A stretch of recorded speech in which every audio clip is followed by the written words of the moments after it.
Shalom saudaraku dalam Tuhan. Saudara, ternyata sangatlah pantas dan wajar kalau selama ini Ustadz Juma tidak mampu menafsirkan Alkitab dengan baik dan selalu salah. Karena beliau sendiri mengaku bahwa pengetahuan kristologinya sedikit. Dan dia juga mengatakan bahwa dia bukan seorang ustadz. Nah saudaraku dalam Tuhan, mari kita melihat pengakuan Ustadz Juma di video berikut sebelum kita lanjut. Dan pastikan tekan tombol like, subscribe, dan share video ini supaya menjadi berkat bagi banyak orang.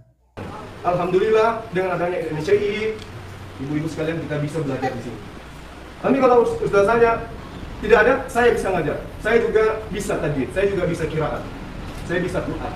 Kebetulan saya yang dirikan TPA di TVRI. Sampai hari ini masih begini. Anak-anak jalanan tahun 2000, 2001, 2002 saya kumpul. Pelangi, Kakak Tua, Cendrawasih, saya drop masuk di TVRI. Saya yang melakukan itu. Saya pernah mendatangkan si Omo, Atun, Kaseto, sama Kak Ocha, kami berdua waktu itu mendirikan TPA di TVRI. Sampai hari ini alhamdulillah masih berdiri. Nah, kita sudah bertemu di sini, ada MMCI. Kami berharap dengan sangat-sangat berharap pada ibu-ibu sekalian. Anak cucu kita drop di sini, belajar Quran, belajar kristologi. Apa sih kristologi itu? Kristologi itu adalah satu ilmu yang mempelajari tentang kekristenan. Dan di situ kita akan mengulas bahwa Yesus itu adalah manusia, Yesus itu nabi, Yesus itu rasul, utusan Tuhan, bukan Tuhan itu sendiri. Berdasarkan apa? Berdasarkan aturan, berdasarkan gospel. Kalau ibu ini pernah belajar gospel, boleh bertanya sama saya, kita dialog. Ya, kita dialog. Di dalam Yohanes 5 ayat 30, coba pakai logika Islam. Islam itu logika dan akal, tabe. Yesus berkata, aku tidak dapat berbuat apa-apa dari diriku sendiri. Kira-kira ada pencipta seperti modelnya? Apa jawaban Kristen? Apa jawaban Kristologi? Oh, itu pada saat dia menjadi manusia. Coba, apa mungkin pencipta alam semesta itu bisa menjadi manusia? Alasannya mereka mengatakan tidak ada yang mustahil bagi Tuhan. Tidak ada yang mustahil bagi Tuhan. Jadi Tuhan itu menurut mereka bisa menjadi apa saja. Bisa menjadi kucing, bisa menjadi ayam. Bahkan saya pernah berdialog dengan seorang pendeta, dia katakan, Tuhan kami bisa menjadi tai sekalipun. Mohon maaf. Bos boleh lihat di konten saya, di channel saya. Tuhannya mereka bisa menjadi babi, Tuhannya mereka bisa menjadi apapun. Karena Tuhan itu mereka tidak batasi. Sehingga Tuhan itu bisa menjadi tidak maha kuasa. Nah ini kalau kita ajarkan, ini kalau sampai kita lengah, keturunan kita mengimani hal seperti ini hanya karena full of duit, bagaimana akhiratnya? Bahaya. Ini lebih bahaya. Saya sebagai kristolog mengatakan dengan jujur saya katakan, dengan penuh tanggung jawab saya katakan, orang yang mengikut keajaran itu lebih bahaya daripada sekedar narkoba. Narkoba masih bisa diampuni oleh Allah. Kita hidup berapa lama di dunia? Paling 70-80 tahun. Di dalam surah Al-Ma'id, asalnya ada Tuhan, sehari bagi Tuhan, 1000 tahun bagi manusia. Nah kalau 80 tahun sakit di dunia, lalu kemudian kita menyembah bukan Tuhan, hidup di kehidupan kekal, kita tersiksa, mau? Tentu kita tidak mau. Karena itulah ibu-ibu sekalian yang saya hormati, yang saya cintai, saya senang sekali, saya bangga sekali sebagai ketua umum daripada MMCI. Ya, saya sangat senang ibu ada datang ke sini mau belajar. Itu adalah satu rahmat budaya yang tidak bisa diukur dengan apapun. Itu panggilan, Tuhan yang panggil ibu. Yang memanggil itu adalah Allah yang mengutus ibu. Ya, di sini ibu bisa mengaji, bisa belajar tajwid. Kalau mau belajar tajwid ada ibu madrasah kita. Kalau mau belajar tartil, mau belajar tilawah, saya boleh dijadwalkan kita belajar tilawah. Ya. Mau belajar tadarus, saya boleh dijadwalkan kita belajar tadarus. Tahun 98 saya mewakili Kabupaten Luwuk tadarus. Tahun 2000, tahun 98 setiap mau menjelang masuk buka puasa, ibu putar radio itu suara saya didengar ngaji. Itu tahun 98. Ya. Jadi insya Allah kita akan belajar bersama. Kami salurkan ilmu yang kami punya, ibu kemudian ajarkan kepada anak keturunan kita. Islam harus kuat, dan Islam kuat hanya bisa salah satunya melalui ibu-ibu. Karena ibu-ibu yang paling dekat kepada anak. Ya, saya kira begitu. Satu dari lagi, ya, Ustaz Awan belum datang. Saya sebenarnya bukan Ustaz, saya kristolog. Jadi kalau Ustaz itu seperti Pak Awan yang memahami Al-Quran secara detail. Kalau saya khusus kristologi. mengenai Kristen, mengenai gereja, mengenai gospel, mengenai Bible, perjanjian lama, perjanjian baru, boleh tanya sama saya. Kalau mengenai Al-Quran, tanya sama Ustaz Allah. Nah itu pakarnya. Kalau saya ya sedikit belajar kristolog. Saya sebenarnya bukan Ustaz, saya kristolog. Jadi kalau Ustaz itu seperti Pak Alwan yang memahami Al-Quran secara detail. Kalau saya khusus kristologi.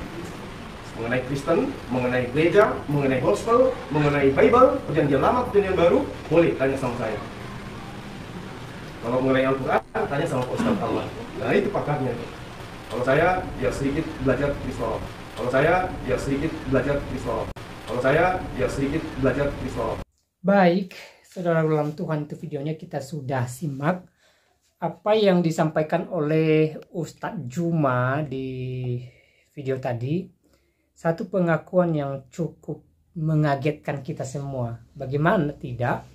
Ya, beliau mengatakan bahwa dia bukan seorang ustadz, hanya seorang kristolog, dan pengetahuan kristologinya sangat sedikit.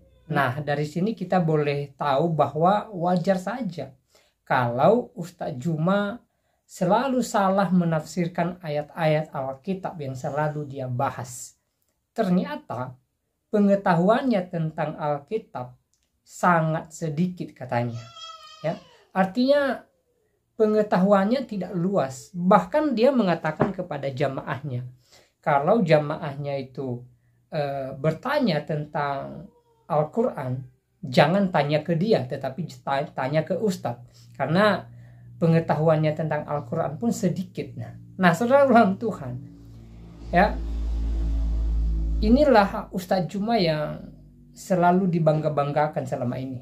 Ya, mereka mengatakan bahwa Ustadz Juma ini adalah orang pintar. Ternyata Ustadz Juma sendiri mengakui kalau ilmu pengetahuannya itu tentang Al-Quran dan juga tentang Alkitab, atau dia sebut sebagai kristolog, ya, sedikit, saudaraku dalam Tuhan.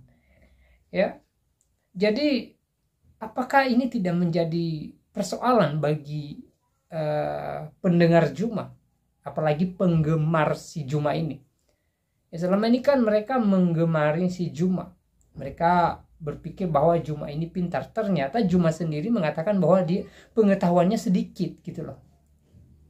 Ya, jadi apakah tidak bahaya ketika Juma membicarakan Alkitab misalnya, lalu karena pengetahuannya sedikit, ya, membuat penafsiran Alkitabnya itu selalu keliru dan salah? Lalu selama ini penggemar Juma ya mungkin mengatakan bahwa apa yang disampaikan Juma ini benar, padahal tidak, saudaraku dalam Tuhan. Ya, kalau dia membicarakan Alkitab selalu ngawur, saya katakan, ya, tidak sesuai dengan penafsiran Alkitab sendiri, ya, selalu lari dari konteks. Itulah si Juma. Saya tidak tahu apakah penggemarnya, ya, percaya apa yang dia jabarkan tentang Alkitab selama ini, ya, atau mereka berpikir apakah yang disampaikan Juma ini benar atau tidak. Kalau kemudian ya mereka percaya begitu saja, ya terserah mereka sih, cuman kasihan ya. Bahkan sudah jelas di video tadi Juma mengatakan bahwa pengetahuan kristologinya itu sedikit, ya. Dan juga tentang Al-Quran, saudara Tuhan, sampai-sampai dia mengatakan ke jemaat, ya, kalau ada yang mau bertanya Al-Quran, jangan tanya ke dia, ya, tanya ke Ustadz. Ya. Jadi di sini Juma sudah jujur ya tentang dirinya sendiri. Saya nggak tahu dengan penggemarnya di luar sana, apakah masih yakin dengan Juma ini? Apakah mereka masih yakin bahwa ketika dia membahas Alkitab itu merupakan satu kebenaran atau tidak gitu loh. Jadi kita biarkan mereka menilai sendiri dari apa yang barusan disampaikan oleh Ustadz Juma tentang dirinya sendiri, ya. Nah, saudara dalam Tuhan, ya, kalau kita perhatikan ketika Ustadz Juma bahas Alkitab misalnya, atau berdebat dengan Kristen lalu membahas ayat-ayat Alkitab, saudara bisa melihat dan mendengarkan bahwa penjabarannya tentang Alkitab itu sebenarnya tidak sesuai, Ya, selalu lari dari konteks dan tidak sesuai dengan penafsiran Alkitab yang sebenarnya. Juma ini hanya copot sana copot sini ayat Alkitab. Yang penting ayat Alkitab itu cocok dengan argumennya, ya dia pakai. Entah itu konteksnya sesuai atau tidak, dia tidak peduli dengan itu. Yang penting menurutnya ayat Alkitab itu mendukung apa yang dia sampaikan, ya dia gunakan gitu loh. Walaupun konteksnya berbeda, ya penafsirannya tidak seperti itu gitu loh. Dan ini yang terjadi selama ini, saudaraku dalam Tuhan. Kalau saudara tidak percaya, silahkan ikuti videonya Juma ketika dia membahas Alkitab. Ya. Jadi saudara bisa temukan bagaimana ngawurnya Juma menafsirkan Alkitab sendiri. Dan wajar saja, dia kan bukan seorang Kristen. Dia tidak belajar teologi Kristen. Dia tidak punya ilmu dasar tentang Alkitab. Ya. Wajar saja kalau keliru pemahamannya tentang Alkitab.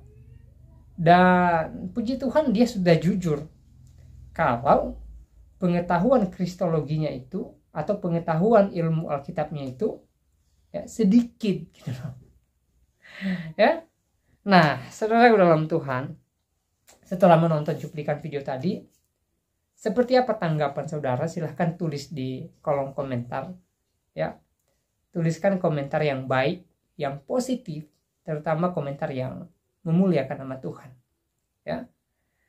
Jadi saya tidak panjang lebar menyampaikan pesan di video ini. Semoga video singkat ini memberkati kita dan kiranya Tuhan Yesus memberkati kita semua. Shalom.